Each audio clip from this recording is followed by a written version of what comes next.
Bihar post matric scholarship क्या है, आज इसी के बारे में हम चर्चा कर रहे हैं।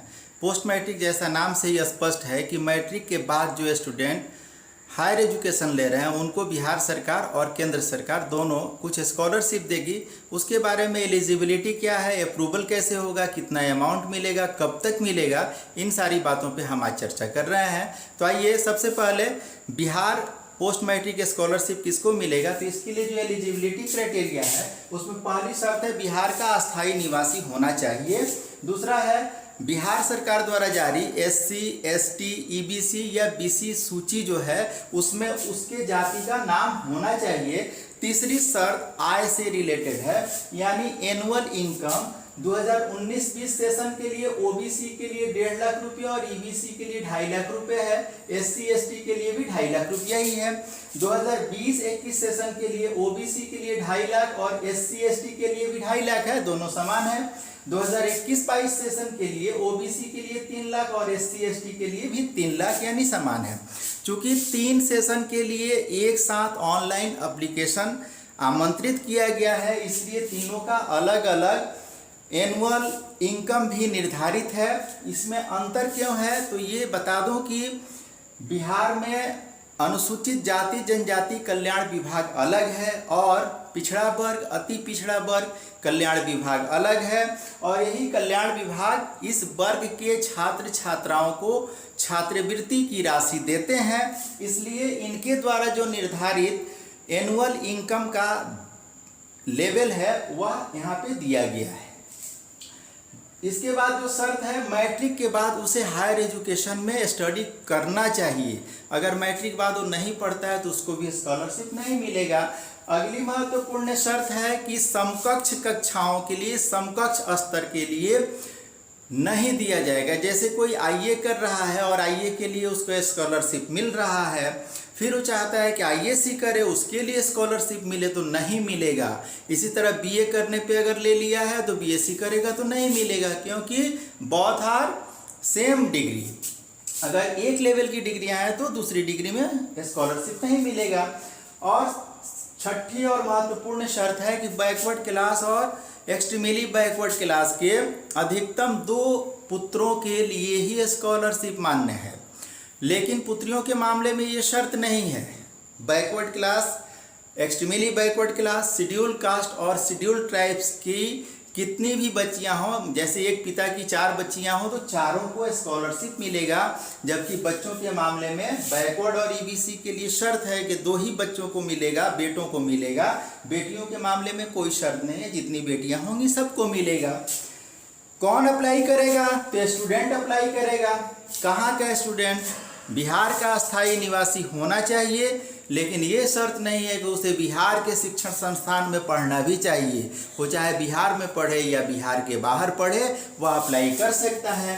अप्लाई करने के लिए उसे पहले ऑनलाइन रजिस्ट्रेशन कराना होगा, उसमें अपना आधार और मोबाइल नंबर डालना होगा। फिर OTP आएगा, 1 टाइम पासवर्ड, जिसके आधार पे मोबाइल नंबर का वैलिडेशन होगा। इसके बाद अप्लाइड स्कॉलरशिप डिटेल्स का एक फॉर्म आएगा और उस पर अपना व्यक्तिगत विवरण जैसे नाम, लिंग, जन्म तिथि, ये सारी चीज़ें सही से भरनी होंगी। फिर मोबाइल नंबर डालना होगा।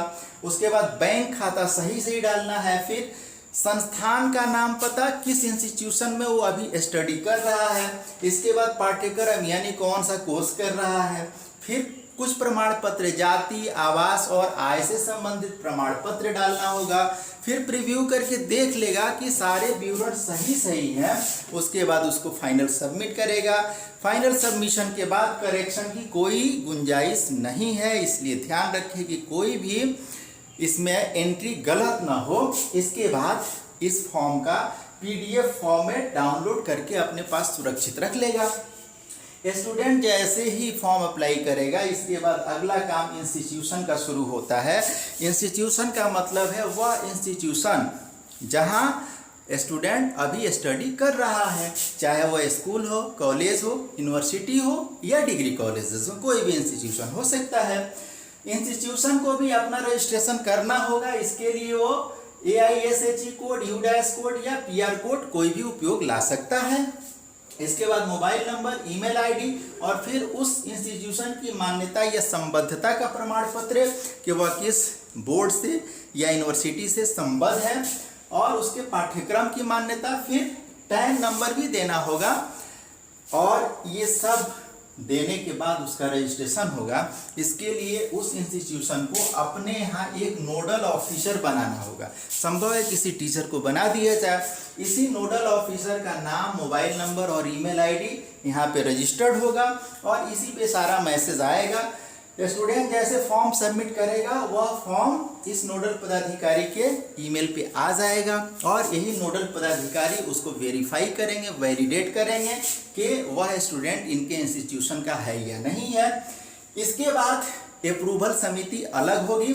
इसके लिए जिला छात्रवृत्ति समिति बनाई गई है और इस छात्रवृत्ति समिति में डीडीसी अध्यक्ष होंगे, डीओ यानी डिस्ट्रिक्ट एजुकेशन ऑफिसर सदस्य होंगे, एसडीओ इसके सदस्य होंगे, सब डिविजनल वेलफेयर ऑफिसर इसके सदस्य होंगे और डीपीओ सर्व शिक्षा अभियान जो है इसके सदस्य सचिव होंगे। और सबसे महत्वपूर्ण भूमिका सदस्य सचिव की होती है, सारा काम इन्हीं को करना है। इसके बाद डिस्ट्रिक्ट वेलफेयर ऑफिसर भी इसके सदस्य होंगे। इसके अलावा शेड्यूल कास्ट, शेड्यूल ट्राइब्स के एक समाज सेवी और अदर बैकवर्ड क्लास के 3 समाज सेवी भी इसके सदस्य होंगे।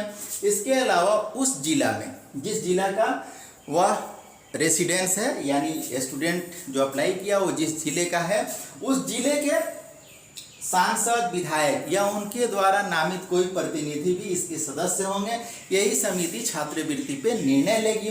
कौन कौन से डॉक्यूमेंट्स लेंगे, तो पहला है फोटो, दूसरा मैट्रिक का सर्टिफिकेट, 12th का सर्टिफिकेट, ग्रेजुएशन का सर्टिफिकेट, पीजी का certificate, residential certificate, caste certificate, income certificate, bonafide certificate, fee receipt, last exam passing certificate.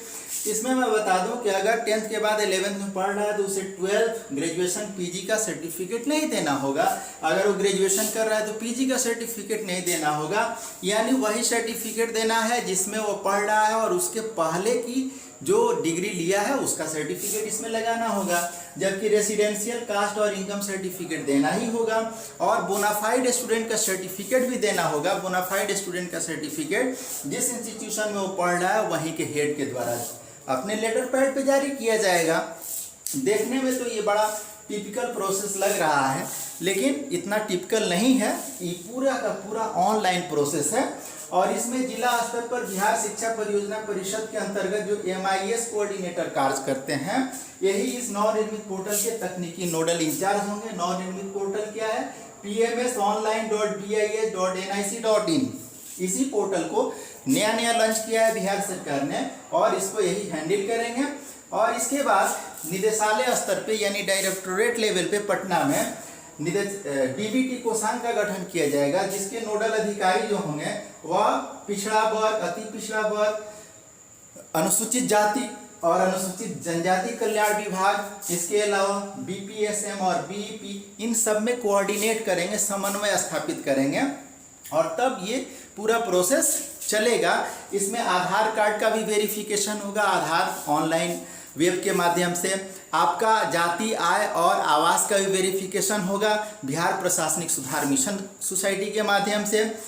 Form जो भरे जाएंगे 2 तरह के, एक फ्रेश होंगे, एक रिन्यूअल होंगे। फ्रेश फॉर्म वो भरेंगे जिनको अब तक स्कॉलरशिप नहीं मिलता है, रिन्यूअल वो भरेंगे जो अभी तक ले रहे थे लेकिन रिन्यूअल नहीं हुआ है।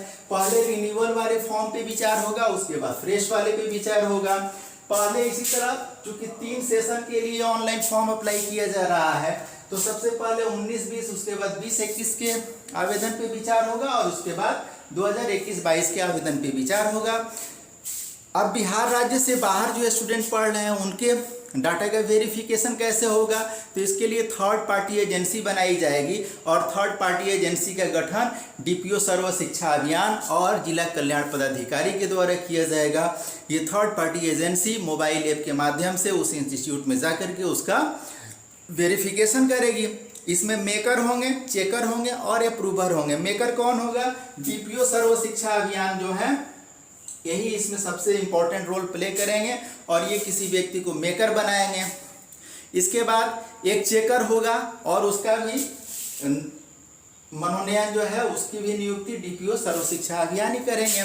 और जब मेकर बना देगा कि कितना राशि चाहिए किस वर्ष के लिए, फिर चेकर चेक कर लेंगे, तो उसके बाद अप्रूवर के लिए ये जिला छात्रवृत्ति समिति है। और ये सारा काम डिजिटल सिग्नेचर सर्टिफिकेट DSC के माध्यम से करना है। यानी कि स्टूडेंट अगर ये सोचे कि वो फॉर्म अप्लाई करे और इस इंस्टीट्यूट से उस इंस्टीट्यूट से, इस अधिकारी से उस अधिकारी तक चक्कर लगाए, तो इसकी कोई ज़रूरत नहीं है। स्टूडेंट को बस ऑनलाइन रजिस्ट्रेशन कर देना है, फॉर्म भर देना है और उसके बाद वेट करना है, क्योंकि बाकी काम ऑटोमेटिक होते जाएगा। और अंत में राशि जो है वो DBT यानी डायरेक्ट बेनिफिट ट्रांसफ़र के माध्यम से स्टूडेंट के अकाउंट में जाएगी।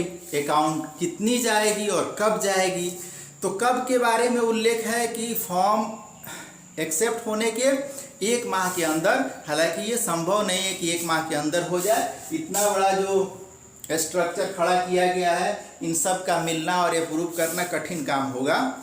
लेकिन कितनी राशि जाएगी, तो कितनी का तय बिहार सरकार अलग से करेगी।